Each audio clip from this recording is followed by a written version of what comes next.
बाबा बैद्यनाथ धाम में जलाभिषेक कर घर लौट रहे श्रद्धालुओं की खुशी का सफर एक दर्दनाक हादसे में मातम में बदल गया। बिहार के फतुआ में हुए सड़क हादसे में दो कांवरियों की मौत हो गई। जैसे ही दोनों के शव उनके गांव पहुंचे, परिवार की चीख पुकार से पूरा इलाका गमगीन हो गया। मृतकों में से एक 60 वर्षीय बुजुर्ग और दूसरा महज 30 साल का युवक था। नमस्कार, वॉच न्यूज देख रहे हैं आप। मैं हूं आपके साथ प्रज्ञा। छपरा जिले के अमनौर थाना क्षेत्र के कासिमपुर गांव में शुक्रवार को हर तरफ मातम पसरा रहा। गांव के करीब 30 श्रद्धालु बाबा बैद्यनाथ धाम में दर्शन और जलाभिषेक के लिए गए थे। पूजा अर्चना के बाद सभी श्रद्धालु बस से अपने घर वापस लौट रहे थे, लेकिन रास्ते में हुए एक दर्दनाक हादसे ने दो परिवारों की खुशियां हमेशा के लिए छीन ली। हादसा 13 अगस्त को पटना जिले के फतुआ के पास हुआ। बताया जा रहा है कि श्रद्धालुओं से भरी बस में एक अनियंत्रित हाइड्रा ने जोरदार टक्कर मार दी। टक्कर इतनी भीषण थी कि बस को काफी नुकसान पहुंचा। हादसे के वक्त कुछ श्रद्धालु बस की छत पर भी सवार थे। इसी दौरान बस की छत पर बैठे दो श्रद्धालु हादसे की चपेट में आ गए।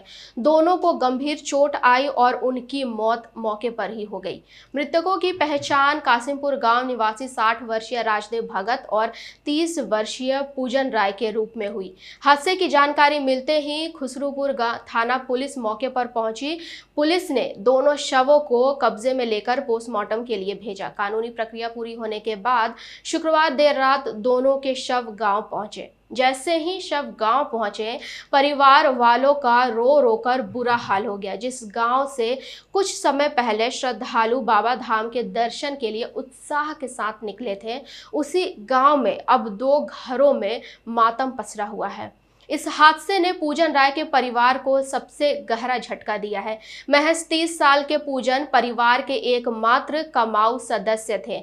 उनकी मौत के बाद पत्नी शांति देवी, 16 वर्षीय बेटा भोला और 12 वर्षीय बेटी प्रीति कुमारी के सामने परिवार चलाने का संकट खड़ा हो गया है।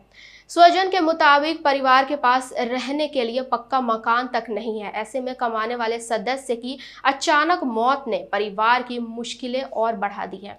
वहीं गांव के लोग भी पीड़ित परिवार के घर पहुंचकर उन्हें ढांढस बंधा रहे हैं। पूरे कासिमपुर गांव में शोक का माहौल है और हर किसी की आंखें नम हैं। बाबा बैद्यनाथ के दर्शन के बाद सुरक्षित घर लौटने की उम्मीद लिए निकले श्रद्धालुओं का सफर इस दर्दनाक हादसे के साथ खत्म हुआ। दो परिवारों ने अपने को खो दिया और एक परिवार के सामने अब जिंदगी चलाने की बड़ी चुनौती खड़ी हो गई है। हादसा एक बार फिर सवाल खड़ा करता है कि आखिर यात्रियों की सुरक्षा और सड़क पर नियमों का पालन सुनिश्चित करने में कहां चूक हो रही है। ऐसे ही खबर के लिए बने रहें वॉच न्यूज के साथ।